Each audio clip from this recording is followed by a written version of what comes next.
नमस्कार साथियों, स्वागत है आपका हमारे यूट्यूब चैनल MB@32 में।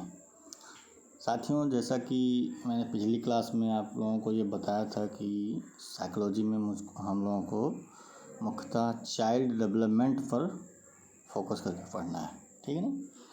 तो आज का जो हमारा टॉपिक है चाइल्ड डेवलपमेंट अर्थात बाल विकास। जो आधुनिक मनोवैज्ञानिक हैं वो बाल मनोविज्ञान के स्थान पर बाल विकास शब्द का प्रयोग करते हैं, ठीक। इस प्रकार जो बाल मनोविज्ञान का आधुनिक नाम है वो बाल विकास है। इसमें मुख्य रूप से बाल व्यवहार को समझने का प्रयत्न किया जाता है। बाल का मतलब हेयर वाला नहीं है, बाल का मतलब चाइल्ड से, ध्यान रखिएगा। मनोविज्ञान की ही शाखा विकासात्मक मनोविज्ञान जिसे आधुनिक रूप में महत्वपूर्ण शाखा के रूप में स्वीकार किया जा रहा है।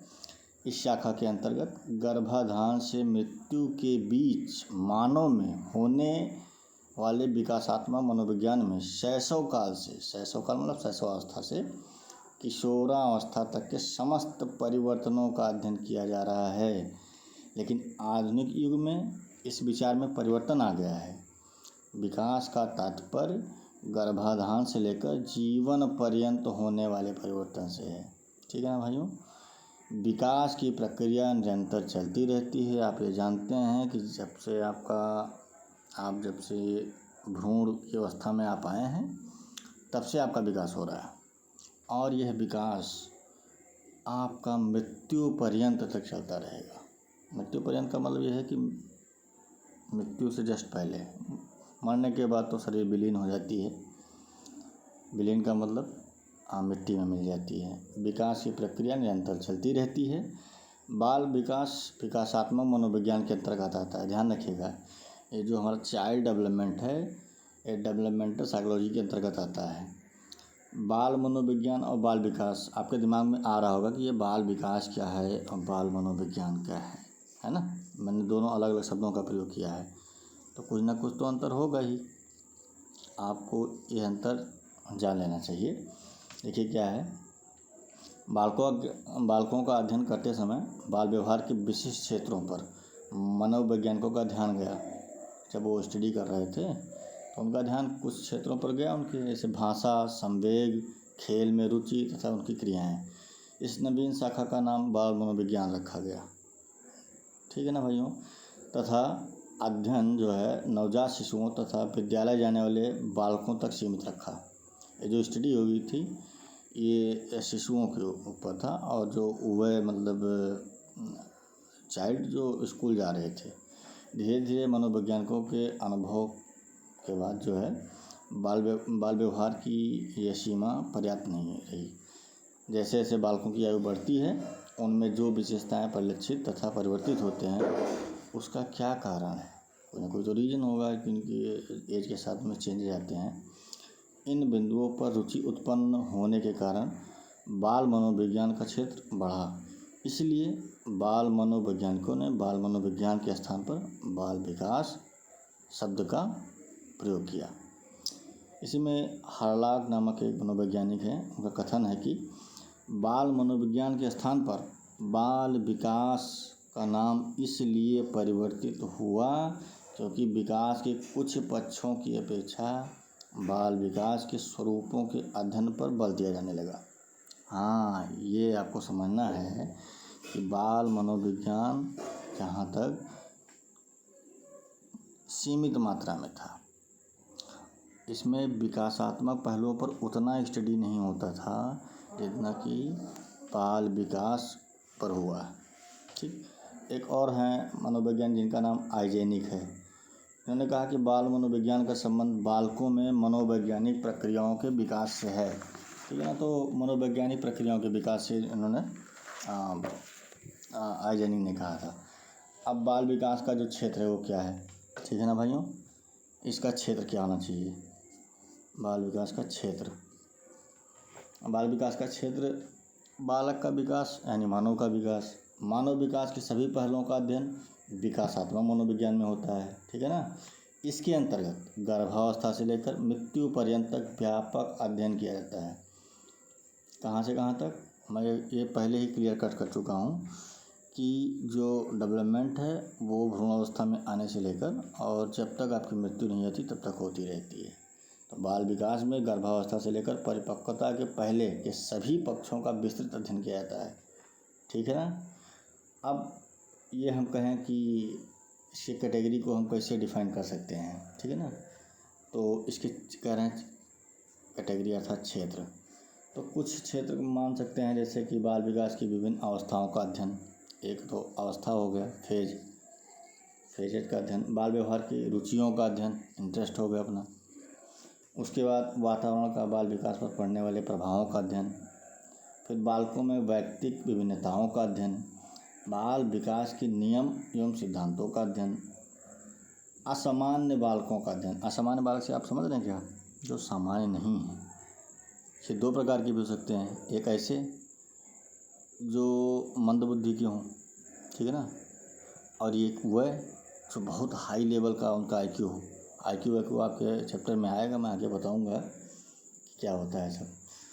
और उनकी अंतर्क्रियाओं का अध्ययन। जैसे अंतर्क्रिया में क्या, मैंने वही बताया ना, अंतर्क्रिया में एक तो इन्वायरमेंटल यानी वातावरण, दूसरा जेनेटिकल अर्थात आनुवंशिक या वंशानुगत। इन सभी क्षेत्रों का बाल विकास में हम लोग अध्ययन करते हैं। अब मैटर आता है कि हम लोगों को बाल विकास की आवश्यकता क्यों पड़ी बाल विकास की आवश्यकता स्पष्टि क्यों हो एवं इसका महत्व, ठीक है ना। तो बाल विकास को समझने के लिए ये हम ज़रूर डिफाइन करें कि इसकी आवश्यकता क्यों है और इसका महत्व क्या है। तो क्यों ज़रूरी है, सोचिए आप लोग भी। ये बाल विकास की आवश्यकता इस हमको क्यों है, कोई ना कोई इसका इम्पोर्टेंस होगा तभी तो है। क्यों है, मैं कुछ बातें आपको बता रहा हूँ, फिर आप इसको लिंकअप कीजिएगा अपने करंट लाइफ से। जैसे बालकों की मनोरचना, अगर आपको उसकी मेंटल स्ट्रक्चर कैसे है इसकी जानकारी लेने के लिए आपको बाल विकास की आवश्यकता है। बाल विकास की प्रक्रिया को समझने में सहायक है बाल विकास। बाल निर्देशन यानी बालक को निर्देश देने में और उस परामर्श में सहायक होता है। बालकों के प्रति भविष्यवाणी करने में सहायक। देखिए, कोई अमुक बालक भविष्य में वो क्या कर सकता है, अब उसकी करंट सिचुएशन को देखकर लोग आपके क्षेत्र में आप स्वयं करते होंगे भविष्यवाणी की ये बंदा बहुत आगे तक जाएगा, है ना। तो इस प्रकार आ सकता है। व्यक्तिगत भिन्नता का ज्ञान होता है इससे। अनुशासन जो है एस्टेब्लिश कर सकते हैं आप इससे। विशिष्ट बालकों के शिक्षण में सहायक। ये विशिष्ट बालक, ये ध्यान रखिएगा ये होता क्या है एक्चुअली, ध्यान से देखिए इसको। विशिष्ट बालक को दो कैटेगरी में, एक बिलो एवरेज बुद्धि आईक्यू, बिलो एवरेज, और दूसरा हाई आईक्यू वाले, ठीक है ना। हाई आईक्यू, सॉरी ऐसे कर सकते हो, हाई आईक्यू वाले बालक होते हैं ये। इनको दोनों को विशिष्ट बालक कहा जाता है। हो सकता है मैं आने वाले क्लास में इसकी एक अलग क्लास लूँ, ठीक है ना, वो मैं बताऊँगा आपको। इसके बाद बात करें महत्व क्यों है। देखिए क्या है, जो मॉडर्न टाइम चल रहा है, आधुनिक युग में वैज्ञानिक और मनोवैज्ञानिक दृष्टि से विकास के साथ बालकों को समझने में लोगों की रुचि बढ़ने लगी है। अब बाल विकास के अध्ययनों से उनकी शिक्षा, प्रशिक्षण तथा व्यवहार परिवर्तन में सहायता मिल रही है। संक्षेप में कहा जाए तो बाल विकास का जो क्षेत्र है या उसकी जो उपयोगिता है वो कुछ ऐसे इस प्रकार हो सकती है। जैसे चाइल्ड के शारीरिक डेवलपमेंट को समझने में उपयोगी होता है ना। बॉडी डेवलपमेंट मैं शॉर्टकट में लिख रहा हूँ, बाकी आप समझ लीजिएगा। मैं बोल तो रहा हूँ वैसे ही। फिर बालक के मेंटल स्ट्रक्चर यानी मानसिक विकास को समझने में उपयोगी होता है। ऐसे अन्य भी हैं, बालक के भावात्मक, सांवेगिक विकास और सामाजिक विकास, उसके चरित्र व नैतिक विकास, उसकी प्रतिभा को खोजने में, परखने में, उसके मतलब व्यक्तित्व के सार्वजनिक विकास में उपयोगी होता है सब चीज़ें। अब यदि हमारा जो नेक्स्ट मतलब कह सकते हैं पॉइंट है वो है विकास की अवस्था। विकास की अवस्था, क्या क्या अवस्थाएँ होती हैं। तो पहली अवस्था हमारा क्या है, शैशवावस्था, फिर बाल्यावस्था, फिर कहा जाए किशोरावस्था। अलग अलग मनोवैज्ञानिकों का अलग अलग इस पर एज बाउंडेशन है। मैं आपको कुछ अच्छी किताब के माध्यम से ही ये सारी चीज़ें पढ़ के मतलब बता रहा हूँ, तो जो मैं कह रहा हूँ ये सही है, ठीक है, भटकने की ज़रूरत नहीं है आपको। शैशवावस्था क्या है, कब से कब तक होता है, 0 से 6 ईयर, ठीक। अब इसमें पूर्व और उत्तर मैं बाद में बता दूंगा, अभी पूर्व उत्तर नहीं कर रहा हूँ, नहीं तो जो मैं बता रहा हूँ वो भी आपसे चला जाएगा। टॉपिक को धीरे धीरे मैं स्टैंडर्ड दूंगा, पहले आप लो लेवल समझिए, फिर हाई लेवल पहुँचाएंगे। तो शैशवावस्था कब से कब तक होता है, एम्ब्रियो टाइम से लेकर भ्रूणावस्था में आपसे लेकर और आपके जीवन जब मतलब 6 साल जब तक आप हो जाएं वहाँ तक शैशवावस्था चलता है। हम बात करें बाल्यावस्था कब तक होता है, तो 6 से 12 ईयर, यानी 6 से 12 साल तक होता है। किशोरावस्था कब से होता है, कब से कब तक, तो 12 से 18 ईयर तक ये होता है। एक बात और ध्यान रखना है, अगर आपसे कहा जाए ट्वाई एज क्या है, ट्वाई एज, तो ये है पूर्व बाल्यावस्था। यानी यदि हम बाल्यावस्था को डिवाइड करें 2 भागों में, पूर्व उत्तर, तो 6 से 9, 9 से 12, यही तो होगा ना। तो 6 से 9 है हमारा ट्वाई एज है, यौवन की अवस्था है। अब हाँ, तो साथियों बात हो रही थी शैशवावस्था, बाल्यावस्था और किशोरावस्था के विषय में। अब हमारा जो टॉपिक उसमें आ रहा है वो शैशवा अवस्था में शारीरिक विकास कैसे होता है, ठीक है। तो कौन सी अवस्था, शैशवावस्था। अब इसमें पहली बात तो मैं बता देता हूँ, उसकी 2 अवस्था है शैशव में। एक होता है पूर्व शैशवावस्था, मैंने कहा था ना कि बताएंगे आगे, और दूसरा होता है उत्तर शैशवावस्था। पूर्व शैशवावस्था जन्म से लेकर अर्थात 0 से लेकर और 3 वर्ष तक माना जाता है, और जो उत्तर शैशवावस्था है वो 3 से लेकर 6 वर्ष तक माना जाता है। इसमें जो शारीरिक विकास गर्भावस्था से ही प्रारंभ हो जाता है। इस अवस्था में जो शारीरिक विकास होता है गर्भावस्था से प्रारंभ हो जाता है आमतौर पर। शैशवावस्था जो है वो जन्म से कितना तक होता है, 0 से लेकर और 6 वर्ष तक, ठीक है ना भाई। अब इसमें शारीरिक विकास कैसे होता है, तो इसमें कुछ मेजर ले लिए जाते हैं, जैसे लंबाई क्या होगी, ठीक है ना, लेंथ।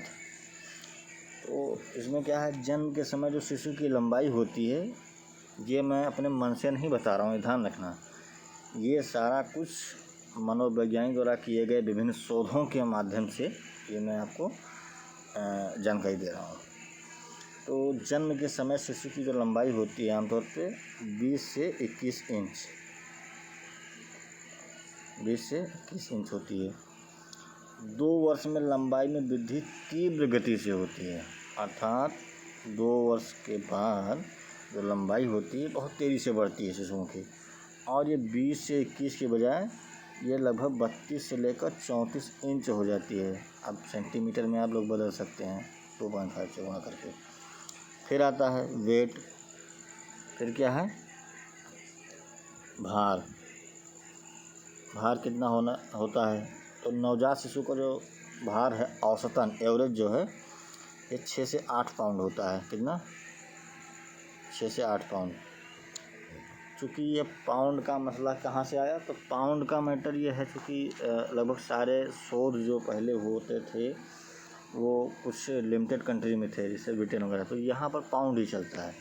इसको केजी में यदि हम कन्वर्ट करेंगे तो ये 3 से लेकर 3 किलो से लेकर 3.5 किलो तक के औसतन भार होता है इनका। हड्डियाँ कितनी होती हैं, बोन, तो जन्म के समय जो बोन होता है टोटल 270 बोन होता है। मांसपेशी, अच्छा मैं आपको एक क्वेश्चन दे रहा हूँ, हम मानव शरीर में टोटल कितने मांसपेशियाँ, सबसे बड़ी मांसपेशी का नाम बताओ, ठीक है ना।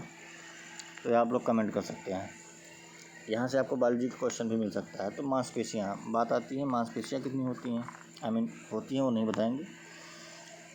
भार कितना होता है, तो मांसपेशियों का जो भार होता है, पेशियाँ का जो वेट होता है शरीर के कुल वेट का 23% होता है। कितना होता है? 23%।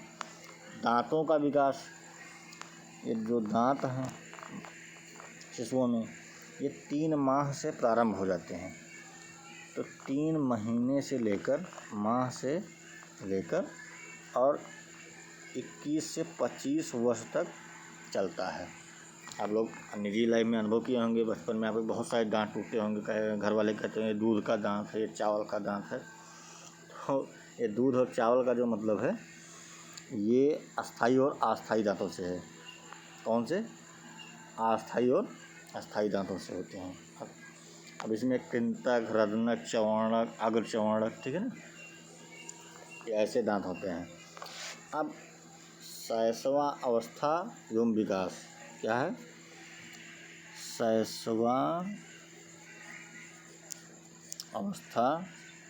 अवस्था, इसी में ऐसा कर सकते हो। शैशवा अवस्था, ये चूँकि लिख नहीं जा रहा ढंग से इससे, एवं विकास, ठीक। अर्थात इसका मतलब ये है कि शैशवा अवस्था में विकास का और शैशवा अवस्था का क्या संबंध है।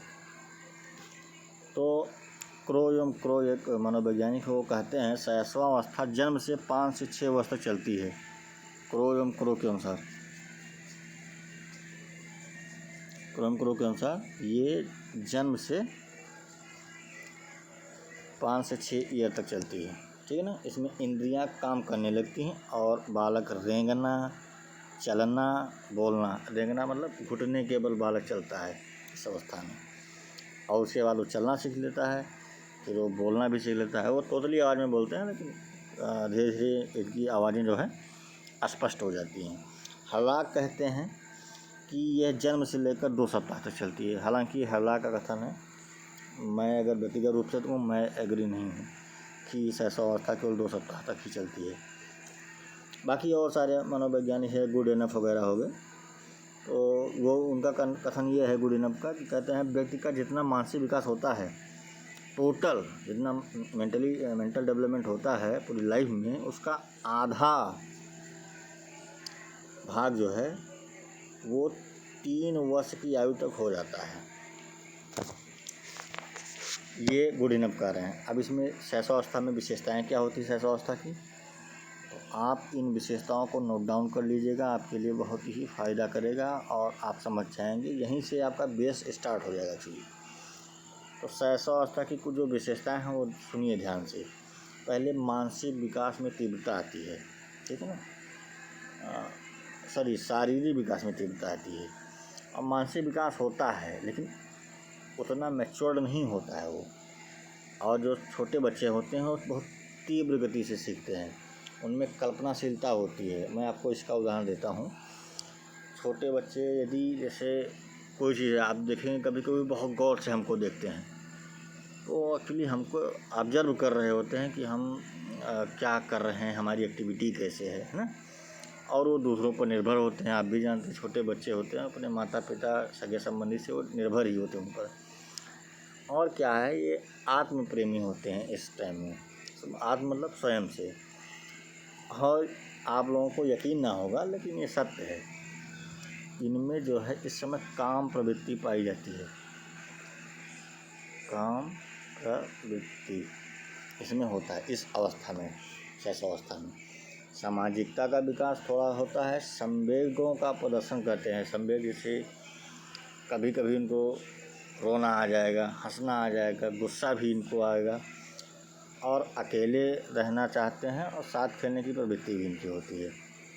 मतलब ये अकेले कभी कभी देखो, छोटे बच्चे जो होते हैं पालने वगैरह में पड़े हैं, तो आप उनको ध्यान से यदि देखेंगे तो अपने आप ही अपना हाथ पैर दोनों चलाते रहते हैं, हंसते रहते हैं, जो भी है खेलते रहते हैं, ठीक है ना भाई। भाइयों का संबंध यहाँ वो क्योंकि निकल जाता है, हम भाइयों ही नहीं स्टूडेंट्स, उसमें भाई भी आएंगे, बहन भी आएंगे, मतलब मेल भी है फीमेल भी है, ठीक है ना। अब जो हमारा नेक्स्ट इसी में अवस्था है शैशव के बाद बाल्या। हम लोग चर्चा किए थे थोड़ा सा कब से कब तक होता है बाल्यावस्था। तो बाल्यावस्था हमने बताया था आपको कि 6 से 12 वर्ष तक ये होता है। इसमें भी 2 होंगे, कौन कौन? पूर्व बाल्यावस्था और उत्तर। उत्तर का मतलब बाद होता है। अब इस अवस्था को, बाल्यावस्था को कहेंगे प्रारंभिक स्कूली अवस्था। कौन सी? प्रारंभिक स्कूली अवस्था। गंदगी की अवस्था, मैं आपको इसका उदाहरण समझाना चाहता हूँ। प्रारंभिक स्कूली अवस्था और गंदगी अवस्था। ये जो 6 से 12 साल के बच्चे होते हैं, पहली बात ये अब स्कूल जाना अपना प्रारंभ कर देते हैं। और गंदगी की अवस्था इसलिए कहते हैं क्योंकि ये धूल, मिट्टी, कीचड़ इसमें सन के आते हैं। नहीं होता है तो पेन ही उनका इंक फेंक देता है। तो कुल मिला के ये गंदगी की अवस्था में रहते हैं। गंदगी का मतलब ये नहीं गोबर नहा लेते हैं। गंदगी का संबंध ये है कि वो धूल मिट्टी में लगभग सने होते हैं। उनको कुल मिला के खेल की भावना ज़्यादा होती है। तो खेल मतलब खेल में बहुत ज़्यादा व्यस्त रहते हैं, जिससे वो गंदे होते हैं, उनके कपड़े गंदे हो जाते हैं। इसको समूह अवस्था भी कहते हैं। ध्यान रखिएगा, ये सब बहुत की पॉइंट है। एग्ज़ाम में आपसे यही पूछा जाएगा, पूछ लिया जाएगा गंदगी अवस्था कौन सी अवस्था है। समूह अवस्था कब से कब तक है? कब से कब तक का मतलब कौन से ईयर से लेकर कौन से ईयर तक। समूह की अवस्था, इसमें बालकों में स्फूर्ति की अवस्था देखने को मिलती है इस अवस्था में। और ये निर्माणकारी अवस्था है। बनना बिगड़ना यहीं से शुरू होता है। निर्माणकारी, वैसे जिसको अक्ल नहीं आती है वो बुढ़ापे तक नहीं आती है, लेकिन शोध के माध्यम से ये जानकारी मिलती है कि इसको हम निर्माणकारी अवस्था कहते हैं, क्योंकि यहाँ से उनका बिल्डअप होना वो शुरू हो जाता है। अब निर्माण काल बालकों में यहीं से शुरू होता है। जैसे कि उनका निर्माण में क्या है, उनकी रुचियों का निर्माण, उनके व्यवहारों का निर्माण, उनके आदतों का जो प्रतिरूप होता है वो यहीं से निर्मित हो जाता है। और उनको रूपांतरित करना सरल नहीं होता है। देखिए क्या है कि आदत तुरंत बनती नहीं है। जब कोई काम बहुत दिन तक रगड़ेंगे तो आदत में आएगी, और जब आदत हो जाएगी तो उतनी जल्दी आप चाहें कि चेंज कर लें तो वो होता नहीं है। ठीक है ना। यह अवस्था जो है शैशवावस्था की समाप्ति और यौनावस्था। यौना मतलब किशोरावस्था के प्रारंभ होने की पहली अवस्था है। इससे यौनावस्था यानी किशोरावस्था से पहले की अवस्था है और शैशवावस्था के बाद की अवस्था है।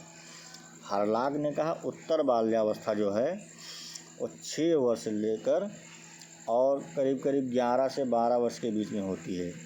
इस अवस्था में विशेषताएं क्या क्या होती हैं ये आप लोग समझिएगा और उससे जो है कंपेयर कीजिएगा शैशवावस्था वाले से। इस अवस्था में विशेषता क्या क्या होती है? सेल्फ डिपेंडेंट की भावना आने लगती है। जबकि शैशवावस्था में क्या था, वो दूसरों पर डिपेंडेंट थे। यहाँ पर वो आत्मनिर्भर की भावना उनके अंदर आने लगती है। सामाजिक प्रवृत्ति की प्रबलता होती है, क्योंकि वो जब खेलेंगे तो अकेले तो खेलेंगे नहीं। अब वो समाज में जाने लगते हैं तो इसमें सामाजिकता का विकास होता है और सामाजिक प्रवृत्ति की प्रबलता आ जाती है। नेक्स्ट पॉइंट कहें तो मानसिक विकास में इनमें वृद्धि होने लगती है और जिज्ञासु ये होने लगते हैं। जैसे आप अगर कोई आपके आसपास में कोई बच्चा अगर देखेंगे तो वो खिलौने में व्यस्त रहता है और उसको मालूम नहीं है खिलौना कहाँ से क्या हो रहा है। लेकिन अगर वो मान लेते हैं आधुनिक टेक्नोलॉजी पर आधारित खिलौना कोई है, जैसे क्या कहते हैं ड्रोन वगैरह इस समय आ रहे हैं, तो उसको इतना मालूम चल जाता है कि यार कुछ तो इसमें होगा कि जो उड़ रहा है।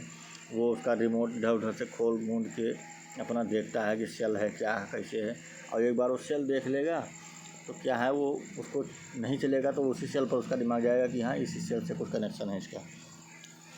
अब ये बहिर्मुखी भी हो जाते हैं। बहिर्मुखी का मतलब वो लोगों से इंटरेक्ट होना शुरू कर देते हैं, लोगों से बातचीत करना शुरू कर देते हैं। क्योंकि समूह की अवस्था है तो समूह में रहेंगे तो इंटरेक्ट होगा, आपस में कम्युनिकेशन का स्थापित होगा। समलैंगिक प्रेम प्रवृत्ति होती है, जबकि किशोरा अवस्था में विपरीत लिंगी प्रेम होता है, लेकिन 6 से 12 वर्ष की अवस्था जो होती है वो समलैंगिक प्रेम। प्रेम का मतलब वही नहीं काम प्रवृत्ति की मैं यहाँ बात नहीं कर रहा हूँ। प्रेम का संबंध यहाँ ये है कि अगर कोई लड़का है तो लड़के से अपना उसका तादाद स्थापित होगा और वो अपने में ही आनंदित रहेंगे, ठीक है ना। और उनके इंटरेस्ट में धीरे धीरे चेंजेस आने लगती है। अब हम कहें कि एक अच्छे बच्चे की मान लेते हैं अपना ही बच्चा है, तो उस अच्छे से केयर करने के लिए सबसे पहले तो हमको सारे फेजेज याद होने चाहिए। इस फेज में बच्चा ये सोचता है, यहाँ तक जा सकता है, हम ऐसी शिक्षा दे सकते हैं। तो बाल्यावस्था में हम कौन सी शिक्षा दें उनको, मुद्दा ये आता है। यदि हम उसका भविष्य अच्छा संभालना चाहते हैं तो हम कैसी शिक्षा दें उसको बाल्यावस्था में। बाल्यावस्था क्या है, सीखने तथा समझने की सर्वोत्तम अवस्था है। मैंने बताया ना कि स्थायित्व का निर्माण इसमें धीरे धीरे शुरू हो जाता है, तो ये सर्वोत्तम अवस्था है सीखने समझने की। इस अवस्था में बालक परिपक्व हो जाता है। बाल्यावस्था वह समय है जब व्यक्ति के आधारभूत दृष्टिकोण यानी बेसिक अप्रोच जो होते हैं तथा उसके जो वैल्यू होते हैं और उसके आदर्श बहुत सीमा तक का निर्धारण इसी अवस्था में हो जाता है। उसके कौन से वैल्यू होंगे, वैल्यू का मतलब मैं एग्जांपल दे रहा हूँ, यहाँ इथिक्स की क्लास नहीं है कि मैं आपको वैल्यू की परिभाषा दूँ और सारा सिस्टम बताऊँ। आप उदाहरण स्वरूप जैसे ईमानदारी में कई पार्ट आते हैं, जैसे ऑनेस्टी हो गया, इंटीग्रिटी हो गया, प्रोबिटी हो गया, ये सब ईमानदारी के भी पार्ट हैं। और हम कहें कि करुणा, दया, ये सारे वैल्यू ही हैं, ठीक है ना, मूल्य हैं। तो इन सारी चीज़ों का निर्धारण काफ़ी हद तक इसी अवस्था में हो जाता है। अब हमारी एक अवस्था और आती है, वह अवस्था आप जान लीजिए। स्लाइड नहीं चल रहा है भैया, क्यों? खुल गया। और अब हमारी जो तीसरी अवस्था है उसको हम कहेंगे किशोरावस्था। ठीक, कौन सा? किशोरावस्था।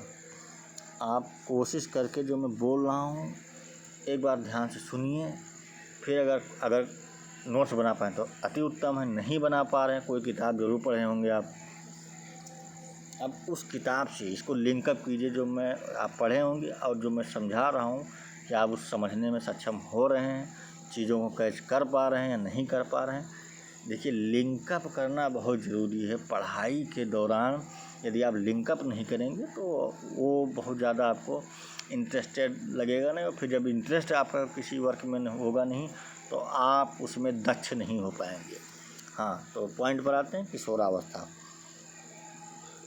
किशोरावस्था कहाँ से कहाँ तक होता है? माना जाता है ये 12 से लेकर 18-19 साल तक का, ठीक है ना। ये अलग अलग व्यक्ति मनोवैज्ञानिक ने अलग अलग बातें बताई है। अब ये किशोर का मतलब क्या है, देखिए, इसे आप हमारे पौराणिक ग्रंथों में, हिंदू धर्म ग्रंथों में कौमार्य कहा गया। इस अवस्था को कौमार्य अवस्था कहा गया है। कौमार्य का कहें तो कुमार, ये तो वर्ड फेमस है, आप लोग पढ़े भी होंगे और अपने नाम के आगे पीछे लगाते भी होंगे। अब मैं इसका मतलब बता दे रहा हूँ। कु का मतलब क्या? ये उपसर्ग है, उपसर्ग प्रत्यय आप पढ़े होंगे हिंदी में। तो कु का मतलब होता है कुत्सित। क्या होता है? कुत्सित, ठीक है। मार का मतलब क्या है यहाँ पर? मार का मतलब काम। काम का मतलब वर्क नहीं, काम का यहाँ संबंध है सेक्स से, ठीक। तो इसका तात्पर्य यह है कि जिस अवस्था में काम का अव्यवस्थित का मतलब चंचल, जिस अवस्था में काम का अव्यवस्थित या चंचल स्वरूप हो उसे हम क्या कहते हैं? कुमार, कौमार या किशोरावस्था, ठीक है ना। इस अवस्था में काम का स्पष्ट स्वरूप किशोर एवं किशोरियों में पाया जाता है। ध्यान रखिए, शैशवावस्था में या तो जो है बालक क्या कहते हैं, सेक्स के प्रति अट्रैक्ट होते हैं, और या किशोरावस्था में आते हैं। यहाँ पर देखिए, यहाँ एक उल्लेखनीय बात यह है कि जहाँ बाल्यावस्था में जो प्रेम है वो समलैंगिक है, यहाँ पर जो प्रेम होगा वह विपरीत लिंगी होगा। अब विपरीत लिंगी ऐसे नॉर्मली प्रेम तो होता नहीं, अब उनका दिमाग धीरे धीरे सेक्स की तरफ बढ़ने लगता है। हालांकि सारे फेजेज की अपनी अपनी विशेषता है, लेकिन मैं कहूँगा तो यहाँ पर भी आमतौर पे लोग भटक जाते हैं। मतलब छात्र एवं छात्राएँ, बच्चे एवं बच्चियाँ, लड़का एवं लड़की जो भी है, और जो डेडिकेटेड होते हैं वो तो नहीं भटकते, लेकिन जो अनडेडिकेटेड हैं वो इसी अवस्था में भटकते हैं। और ये नया नया जो प्रचलन आया है, बॉयफ्रेंड गर्लफ्रेंड, अब तो पता नहीं क्या क्या लिव इन रिलेशनशिप, बहुत कुछ आगे गया है टेक्नोलॉजी, तो इन सब में वो व्यस्त हो जाते हैं। मेरा कहने का तात्पर्य है कि आप अपने लाइफ से इसको जोड़ के देखिए, क्या आपकी इसी अवस्था में आप गलत ट्रैक पर गए। गलत ट्रैक का मतलब मैं ये नहीं कर रहा हूँ ये बहुत गलत है, लेकिन मुझे लगता है अगर आपको अपनी लाइफ संवारनी है तो थोड़ा सा दूरी बनाकर इन चीज़ों से रहना। और वैसे भी ये आपका क्या कहते हैं, हमारा जो कल्चर है, हिंदुस्तानी कल्चर, उसमें ये शोभा नहीं है। कोई वेस्टर्न कल्चर तो है नहीं कि आप लिव इन रिलेशनशिप में हैं और जो मर्जी वो कर रहे हैं। लिव इन रिलेशनशिप में शादी ना होने के बावजूद भी शादी का जितनी प्रक्रिया होता है वो हम करते हैं, ठीक है ना, साथ में रहकर। इस अवस्था को अंग्रेजी में क्या कहते हैं? एडोलसेंस। क्या कहते हैं? एडोलसेंस को कहते हैं, जिसकी उत्पत्ति जो है लैटिन वर्ड एडोल्सियन से हुई। कौन से? एडोल्सियन, इससे हुई है। इसका अर्थ है परिपक्वता की ओर बढ़ना। एडोल्सियंस का अर्थ क्या है? सॉरी, लिखा नहीं जा रहा है। परिपक्वता की ओर बढ़ना, आप ध्यान से सुन लीजिएगा। परिपक्वता की ओर बढ़ना, अर्थात यह अवस्था परिपक्वता की ओर ले जाती है। जरसील्ड नामक मनोवैज्ञानिक ने कहा कि किशोरावस्था वह समय है जिसमें विकासशील व्यक्ति बाल्यावस्था से परिपक्वता की ओर बढ़ता है। एक मनोवैज्ञानिक जिसका कोटेशन बार बार एग्जाम में से टेट सुपर टेट में, मतलब बहुत जनरल है। अभी तक तो 2 ही उत्तर प्रदेश में 2 ही सुपर टेट नामक एग्ज़ाम हुए हैं, जिसमें टेट में मुझे यह जो है क्वेश्चन मिला है, यह कई टेट में मिल चुका है ये। तो उस मनोवैज्ञानिक का नाम क्या था? Stanley hall. अब नाम आपको सुनाई दिया होगा, समझ में आ गया होगा मैं क्या कहना चाहता हूँ। स्टैनले हॉल ने कहा कि किशोरावस्था संघर्ष, तनाव और तूफान की अवस्था है। कौन कौन से? संघर्ष, तनाव, तूफान। संघर्ष का मतलब स्ट्रगल। इस फेज में जो किशोर होते हैं, किशोर किशोरी होते हैं, वो संघर्षशील होते हैं, टेंशनाइड भी होते हैं, और ज़रा सी बातों को लेकर वो बातें कुछ भी हो सकती हैं।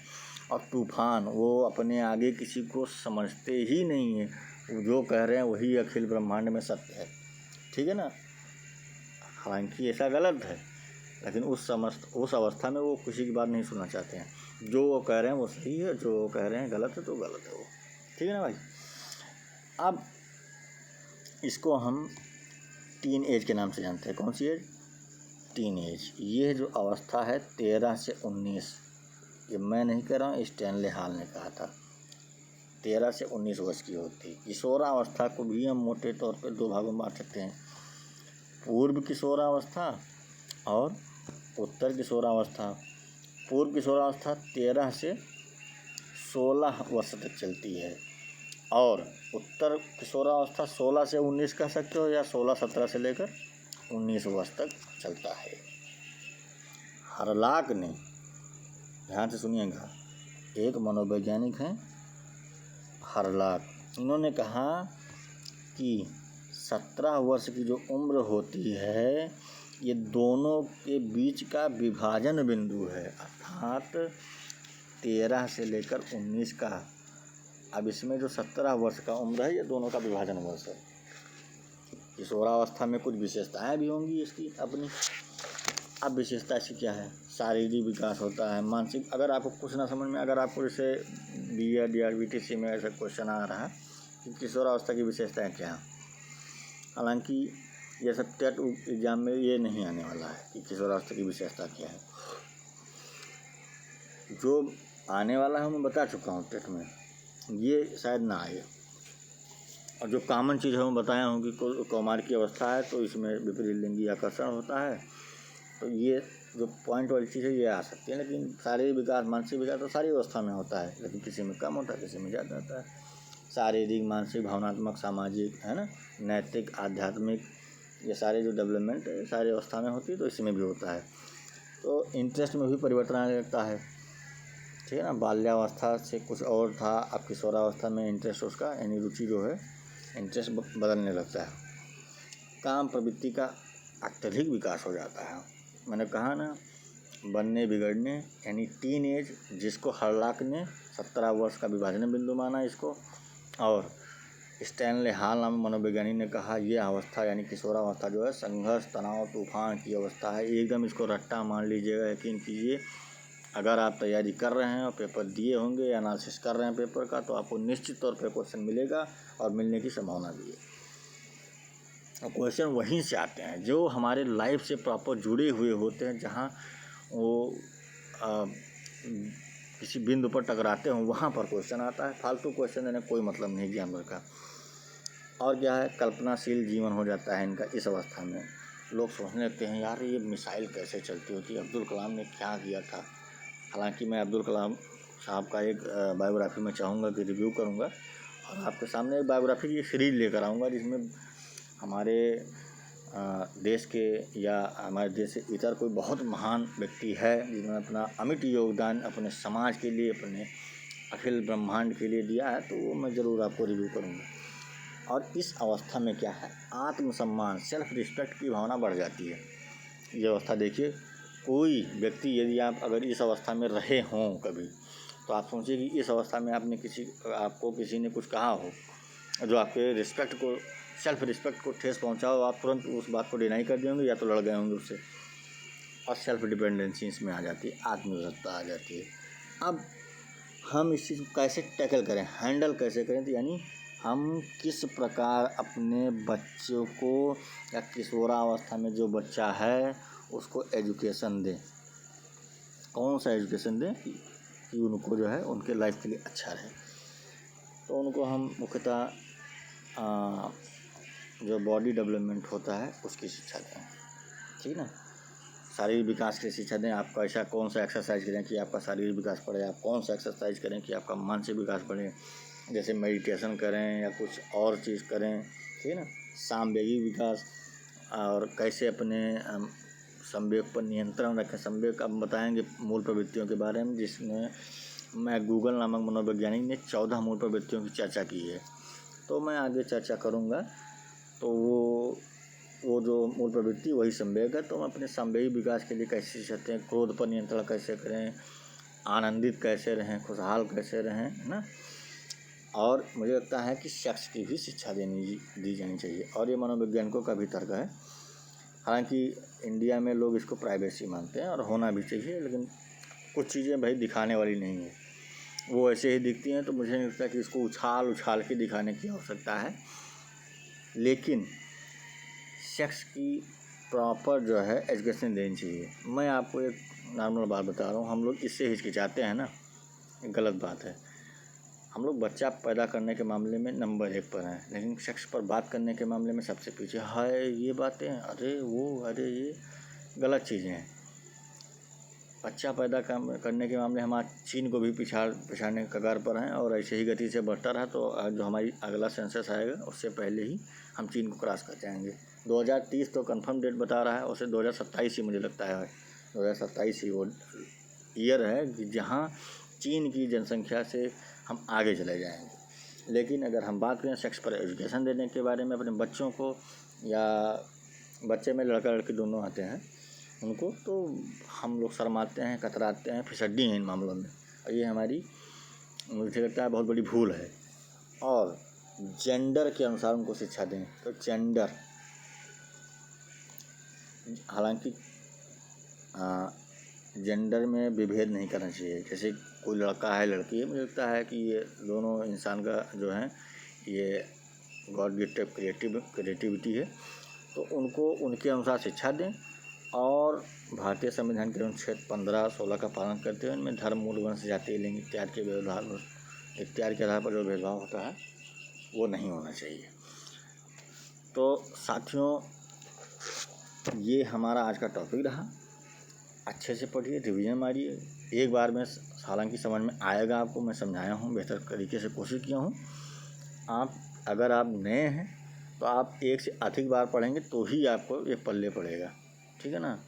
और यदि मैं ये दावे के साथ कहता हूँ, यदि जो मैं कहा हूँ केवल यही शब्द आप हूबहू समझ गए, एग्ज़ाम में कोई ऐसा भी क्वेश्चन नहीं है जो आपसे मिले ना, टकराए ना, जो आपको आता ना रहे, आप प्रैक्टिस कर लेंगे तो ये मेरा आपसे वादा है। तो हंसते रहिए, मुस्कुराते रहिए और प्लीज़ मेरे चैनल को सब्सक्राइब कीजिए। आप अपने ज़रूरतमंद साथियों को इसको शेयर कीजिए, लोगों को बताइए। देखिए, सब्सक्राइब करने में आपका कोई पैसा जाएगा नहीं। वीडियो यदि आप थोड़ा ही देखेंगे तो आपको समझ में आएगा नहीं, मेरा ही नहीं किसी और का भी। अब मैं पहले ही क्लियर कर दे रहा हूँ कि सब्सक्राइब करने में आपके पैसे जाएंगे नहीं, आपसे कोई एक्स्ट्रा चार्ज मैं नहीं ले रहा हूँ। और जैसे आपका डाटा है ना जाए इधर उधर कामों में आप लगा सकते हैं, तो आप एजुकेशन लीजिए, भले ही आपको एग्ज़ाम देना हो ना देना हो, आप अपने बच्चों को गाइड कर सकते हैं इस मामलों में, ये बहुत ज़रूरी है। नहीं तो देखते हैं आमतौर पर गांव हो या शहर हो, अमूमन बच्चे अगर गाइडेंस नहीं होता है तो इधर उधर चले जाते हैं, फिर उनकी लाइफ जो होती है वो चौपट हो जाती है। फिर कहते हैं कि हमने प्रयास बहुत किया और हमारा प्रयास असफल हो गया। क्योंकि प्रयास असफल नहीं होता, आपने प्रयास किया होता लेकिन सही दिशा में सही समय पर नहीं किए होते हैं, ठीक है ना। तो सब्सक्राइब कीजिए चैनल को और आगे लोगों को फॉरवर्ड करते रहिए, पैसा नहीं लगेगा। और भविष्य में मैं बहुत कुछ आपको आपके सम्मुख जो है, अभी तो मैं खुद भी पढ़ता हूँ इसलिए मैं बहुत ज़्यादा अनाउंसमेंट नहीं कर रहा हूँ, लेकिन मेरी कोशिश ये रहेगी आपको अच्छे से अच्छा चीज़ मैं भविष्य में लेकर आऊँ। उसके लिए ज़रूरी है कि मुझे भी मोटिवेशन सोर्स मिलता रहे, आप लोगों का सपोर्ट मिलता रहे, सब्सक्राइबर बढ़ते रहें, व्यूज़ बढ़ते रहें। बाकी मैं चाहूँगा कि एजुकेशन जहाँ तक मेरी कोशिश हो वो मैं फ्री कर दूँगा जितना मेरे पास है, ठीक है ना साथियों। So thank you for watching this video and God bless you all.